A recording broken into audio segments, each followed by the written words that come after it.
Ellen, it's a very exciting day for you here at Pontio today. You've announced your first programme. How does it feel, and how happy are you that this is a true representation of your vision, your artistic vision for Pontio? How do I feel? I feel really nervous actually, but it's a little bit like opening a present. That was what we were hoping to convey with this, and that's thanks to our marketing manager for coming up with that idea. It's sort of been a long time in the making, and we've worked very hard to bring this out today. It's the beginning though, really. We are here offering a programme that is responding to the spaces we have in terms of a mid-scale theatre, a smaller studio space and a cinema. And across the spectrum really, from dance to aerial circus to chamber opera to shows for children on a monthly basis. We have the Liverpool Philharmonic coming over back to Bangor again, which is great news. Comedy, of course, and gigs too, which is really important.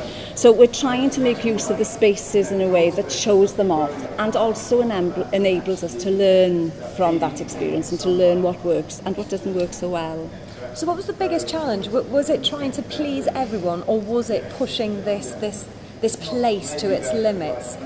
I think there's a responsibility that what we're presenting is of high quality. We're in a fantastic building here, Grimshaw build, high spec technically. We have a responsibility to present work of the highest quality, whilst also giving a broad spectrum of people an opportunity to take ownership of the space and to spaces. So bringing in local people, bringing in local groups, schools and so on is pretty important, especially in these early stages, because we need people to feel that this is their building. Also making relationships and developing relationships with companies we want to continue working with. That's really important. The Theatre Genedlaethol is a case in point. Norfolk State Circus as well. Liverpool Philharmonic, whom I've mentioned, and those relationships, they don't come and go. They're there for the long haul, and I think that's what I'm interested in is developing those kind of relationships, whereby they're interested in developing audiences with us, because it is early stages for us. We do have a 10,000 on the database, but it's never enough, and we're wanting people to engage with Pontio, to come in and take a nose and have a look around, and even come for a coffee and find out what's going on, and maybe explore a little further. As you said, it has been a long time coming.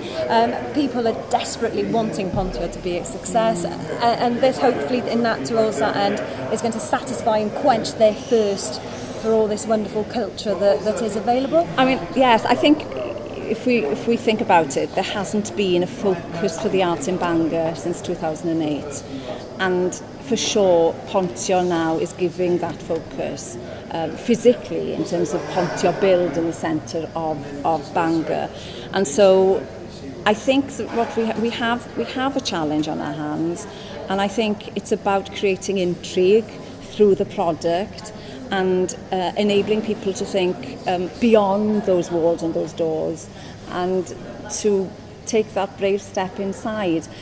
One of the reasons why the Circus Feast was so successful in the summer was that it was in a circus tent down on Beach Road and felt informal. People could pass it on the road. What I'm wanting to do is create that circus tent in Pontio, and the people don't let the walls actually stop them from coming in, from that kind of experience that they enjoyed so much down by the sea. So it's that kind of thing really that along with listening to people too, in terms of what they feel that they'd like to see. But it's a combination, isn't it, between what they want to see and what we feel we would like to offer them, and see whether they're ready to step somewhere different, to enter a different space. Well, it definitely is a very, very special place, and I wish you all the very best with the programme and with Pontio. Thank you very much. Lisa.